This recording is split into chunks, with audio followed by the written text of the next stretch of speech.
Carrying caring is good thing. உண்மையிலே good thing தாங்க. irrespective of any relationship care பண்ணி பார்த்துக்கணும்னு நினைக்கிறது, ஒரு ரிலேஷன்ஷிப் சஸ்டெயின் ஆகி லாங் லாஸ்டிங்காக இருக்கணும், ஃபார்எவராக இருக்கணும், லவபுளாக இருக்கணும், ஸ்ட்ராங்காக ஹெல்த்தியராக இருக்கணும் அப்படின்னா கேரிங் கண்டிப்பாக அவசியம்தான். ஒவ்வொருத்தவங்களையும் நம்ம சூதானமாக பார்த்து கேர் எடுத்து நம்ம கவனிச்சுக்கிறது வந்து ரொம்ப முக்கியமான ஒரு விஷயம்தான்.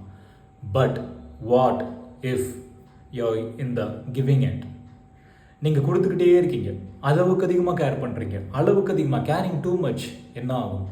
அந்த பர்சனை எப்படியாச்சும் பாதுகாக்கணும், அந்த பர்சனை ப்ரொடெக்ட் பண்ணணும், அந்த பர்சனை வந்து டவுனாக ஃபீல் பண்ணிட விட்டுறக்கூடாது. அந்த பர்சன் என்ன ஃபீல் பண்ணுறாங்க, அந்த பர்சன் என்ன நினைக்கிறாங்க, அந்த பர்சன் என்ன மாதிரி தாட் பண்ணுறாங்க, எதுவும் தப்பாக இது பண்ணிடக்கூடாது அப்படின்ட்டு ஓவர் கேரிங் நீங்கள் பண்ணுறீங்க அப்படின்னா என்ன ஆகும்? It will drain you. சிம்பிளாக சொல்லணும் அப்படின்னா pouring the tea from the empty cup அப்படிங்கிற மாதிரி தான். pouring the tea from the empty cup. ஏற்கனவே அளவுக்கு அதிகமாக கொடுத்துட்டீங்க, எதுவுமே கிடையாது. திருப்பி நீங்கள் அந்த பர்சனுக்காக எல்லாமே கொடுக்கணும் அப்படின்னு நினச்சிங்க அப்படின்னா இங்கே சுத்தமாக எதுவுமே இல்லாமல் போயிடும். It will drain you. அவ்வளோதான். சிம்பிளான ஒரு ஸ்டேட்மெண்ட் இருக்குது, உங்களுக்குமே நல்லா புரிஞ்சிருக்கும். சில பேர் கேட்டு மாறுவாங்க, சில பேர் பார்த்து மாறுவாங்க, சிலர் பட்டு தான் மாறுவாங்க.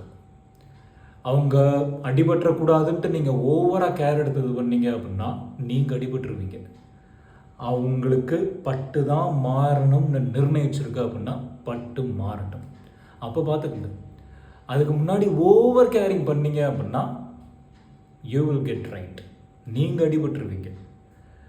You can't save every one. Seriously, you can't save everyone.